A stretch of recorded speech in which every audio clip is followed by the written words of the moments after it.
Hi, this is CH.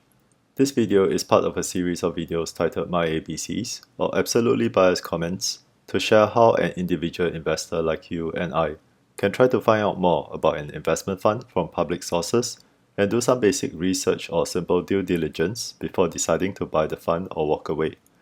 Do explore the other funds covered in this series and subscribe to the channel if you find this video useful. Some quick disclaimers before we start. This is not a product sales pitch or a recommendation to buy.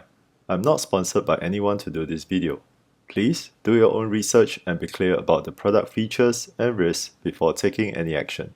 The information shown and mentioned in this video is accurate as of the date stated here. In this video, I will be talking about the Dimensional International Value ETF, an actively managed ETF with the Bloomberg ticker DFIV. Dimensional Fund Advisors is a relatively new fund provider, but a very fast-growing business in recent years using systematic and quantitative investment approach to provide actively managed ETFs and mutual fund solutions globally. In Singapore, Dimensional has been busy in the retail space, especially after adding 3 mutual funds into the CPF investment scheme last year. In this video, we will focus on Dimensional's ETF business and cover specifically the Dimensional International Value ETF or DFIV, that is the third largest dimensional ETF by AUM and comes with a strategy exposure that is less commonly seen. Dimensional Fund Advisors is a relatively new fund provider founded in 1981 by David Booth, Rex Sinkfield, and Larry Klotz. There is not much information on Larry Klotz, but something must have happened as he has left the firm probably quite a while ago, and Dimensional doesn't list him as a founder in its website. Rex left Dimensional in 2005 to focus on politics and philanthropy, so David is the only co-founder remaining in the firm, and he is also the chairman. But what Dimensional is famous for is its exceptional team of financial academics that provide the scientific and systematic investment process behind its products. As such, Dimensional is often labeled as a quantitative investor. Of most notable mentions are several Nobel winners, including Eugene Fama, whom David and Rex studied under in the University of Chicago Graduate School of Business, Robert Merton, who was a founding independent director and now resident scientist in the firm, Douglas Diamond, who is an independent director, Myron Scholes, who was a founding independent director until 2021, and also the late Merton Miller, who was also a founding independent director. Generating great academic ideas and converting them into implementable investment solutions is therefore Dimensional's forte. Dimensional today remains a privately owned business that manages nearly $800 billion of assets and has over 1,600 employees in 15 global offices. Product offerings in the US include ETFs, mutual funds, and various types of managed accounts. Product offerings outside of US are primarily mutual funds only. It is worth noting that Dimensional entered the ETF space only in 2020. Dimensional firmly believes their investment approach, of which factor investing is one of the key aspects, can generate more consistent outperformance over time, and they have a good track record to showcase this. Dimensional categorizes its products into 4 series that are Market, Core, Vector, and Component. The Dimensional International Value ETF that is covered in this video falls under the Component series. The Dimensional International Value ETF was incepted in 1999 but listed in 2021. This is because this product was originally created as a mutual fund and was converted into an ETF in 2021 as part of Dimensional's plans to move into the ETF business from 2020 onwards. This is an uncommon approach, as fund providers typically would keep the original mutual fund untouched to avoid impacting existing investors and create a new ETF product instead. Nevertheless, this has turned out well for Dimensional, and the ETF is now over $11 billion in AUM and is one of the firm's most successful ETF product. The benchmark of the ETF is MSCI World X USA Value Index, and so the international in the ETF name really means outside of US, which is a rather common reference used in the US markets. Additionally, supported by their own academic research, Dimensional believes that value stocks have better returns than growth stocks in the international markets. If we looked at past statistics of MSCI World X USA Value Index versus MSCI World X USA Growth Index, value outperformed growth 8 out of past 14 calendar years. However, looking at annualized returns for the past 10 years, value delivered 5.94% per annum, while growth delivered 5.92% per annum. So the difference doesn't look that great. Nevertheless, this is an interesting strategy, as it is not too common to see global ex-US equity solutions in the market. So in what situations would an investor want to consider such an exposure? The first reason might be that you don't have enough confidence in the US equity markets going forward. Perhaps you don't like Donald Trump and his team. Or perhaps you think the US debt levels are too high and will finally explode. Perhaps you think the US economy is heading towards an eventual depression. Or perhaps you think other major players in the geopolitical scene are stepping up. Regardless of the reason, this product gives you a direct way to avoid US stocks. The second reason might be that you are building your equity positions and already have identified the US equity exposures to take. Rather than going next for a global equity fund that typically has more than 60% in US equities, or going for separate parts of Europe equity and Asia equity and others, this product gives you an easy way to allocate to non-US equities with a single solution. The third reason might be that you have a diversified global equity exposure, but the US equity positions have grown too much given US markets have been better performing than most others in the past decade. You can then consider using this product to add on to non-US equity exposures as part of rebalancing your portfolio. The fourth reason might be that you have a diversified global equity exposure, but the growth stocks, especially tech-related ones, have grown too much given growth stocks have been better performing in the past decade. Similarly, you can then consider using this product to add on to value stocks as part of rebalancing your portfolio. So, given we know now the fund invests in global ex-US value equities, let's see what more we can get from the investment objective and strategy of the fund. The fund webpage and fact sheet provides a very short paragraph on the investment objective that basically covers 2 points. The first being long-term capital appreciation focus, meaning generating income is not an objective, and the second being minimalizing federal income taxes on returns, which we will get into details shortly. The prospectus provides a lot more details in a section called Principal Investment Strategies. The first paragraph talks specifically about the tax management strategies, which is an active investment approach used across Dimensional's equity solutions to legally minimize tax impacts and translate that to additional returns to investors. I am not a tax expert, so those of you who are interested to understand more can check out their website and documents for further details. The next paragraph gives an overview on the top-down process that starts with identifying long-term drivers of expected returns, then working out risk diversification across positions and sectors, and finally stringent portfolio management and trading process to create and maintain the portfolio. These are expected to be primarily driven in a quantitative and systematic manner given the firm's DNA. The next paragraphs provide further elaboration that the investable universe is global developed market ex-US large cap, which is consistent with the benchmark that is MSCI World ex-USA, which is also primarily a developed market large cap index. There are also some stock selection criteria mentioned such as company size, lower relative price, and profitability, although there is also a caveat that the criteria can change over time, presumably whenever the firm comes up with a more effective statistical model to assess the markets.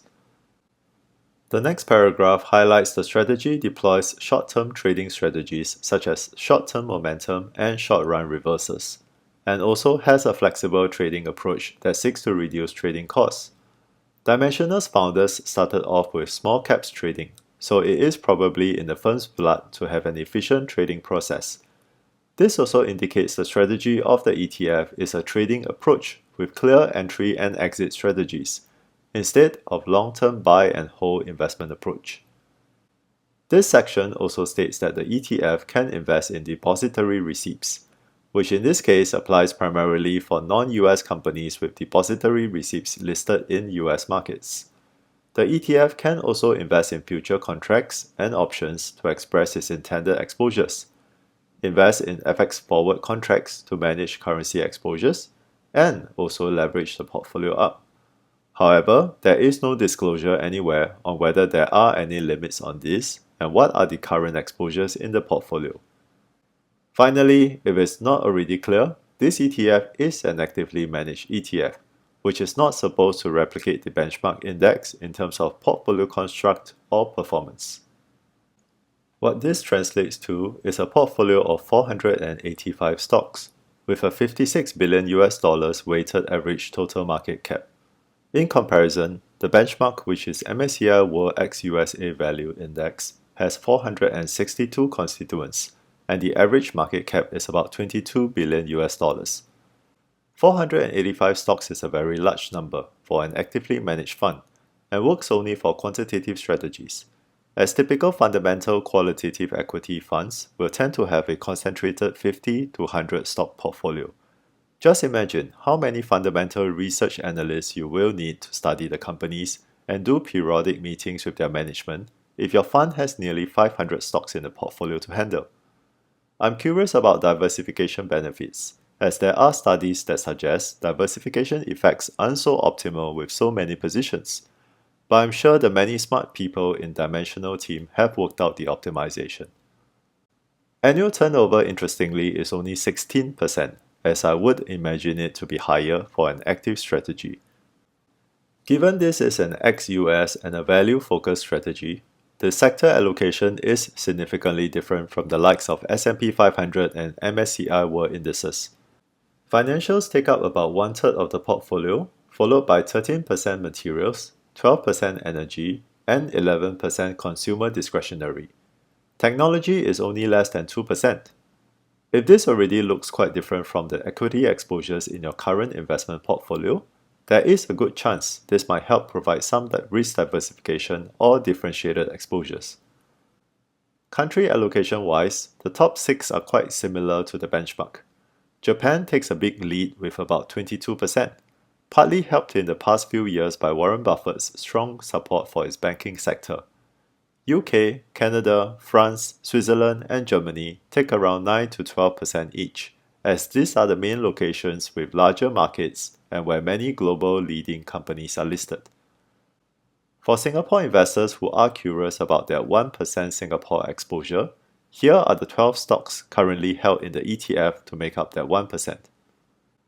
Talking about holdings, while the ETF is market cap weighted, the top 10 holdings in the ETF comprise only about 15% of the portfolio, as there are 485 stocks altogether. This is a large cap portfolio, so these are generally global brands that are well known to most investors. The ETF webpage also allows for downloading of the full holdings list, which is how I could find out about the Singapore stocks in the portfolio. Morningstar provides some additional perspectives on the ETF. We can see the ETF has relatively lower measurements when it comes to price to earnings, price to book, and so on. But the ETF also has higher growth on sales, cash flow, and book value. So it looks like the current strategy is tilting towards companies with stronger growth and yet still undervalued in terms of price. The Dimensional International Value ETF is managed by 4 portfolio managers, and this information is only found in the fund prospectus. Only Jack Fogdale's bio is available in the website, and it shows he covers a wide range of products and responsibilities in the firm, considering he is the global head of portfolio management. Given this is a systematically driven strategy and there is little information here, I am not sure how the 4 managers split their roles and responsibilities for the ETF. The Dimensional International Value ETF charges a 0.27% total expense ratio. While this is not among the cheapest ETFs in the market, considering this is an actively managed product, this is still a decently friendly fee for investors. Given this is an ETF, we will also need to take a look at its trading liquidity. The Dimensional International Value ETF currently has a 30-day average share volume of over 1.8 million shares that translates to about 72 million US dollars. To put this in context with Morningstar data, this trading volume is nowhere near the top few popular ETFs like SPY, but it's actually pretty decent compared to other broad global equity ETFs in the market. The ETF webpage also provides recent history of trading premium and discount gaps for reference, where we can see there are occasional spikes that investors should look out for. The most recent episode was in early April this year when the ETF traded at a 5.46% premium. Generally, investors should exercise caution when trading on days when an ETF has a premium discount spike, as it may impact returns substantially. While the fund strategy is long-term capital appreciation focused, the ETF does have a quarterly distribution payout. The ETF webpage provides the full distribution history that shows the amount paid every quarter can vary significantly, so investors should not rely on this if a stable income stream is needed. That being said, payout yield is decently high at about 5% given the value-focused exposure. What investors should note is that this is subject to US withholding taxes since this is a US listed ETF. For example, if you are subject to 30% tax on the distributions, that means you are getting only 3.5% distribution instead of 5%. Assuming the distribution yield stays at around 5% each year, that would also mean the total returns is lower by about 1.5% each year due to tax, following the same calculations. Dimensional unfortunately does not have an accumulation version or a European UCITS version for this ETF to minimize this tax impact. The Dimensional International Value ETF provides past 10 calendar year returns and annualized returns across various periods on its webpage and fact sheet.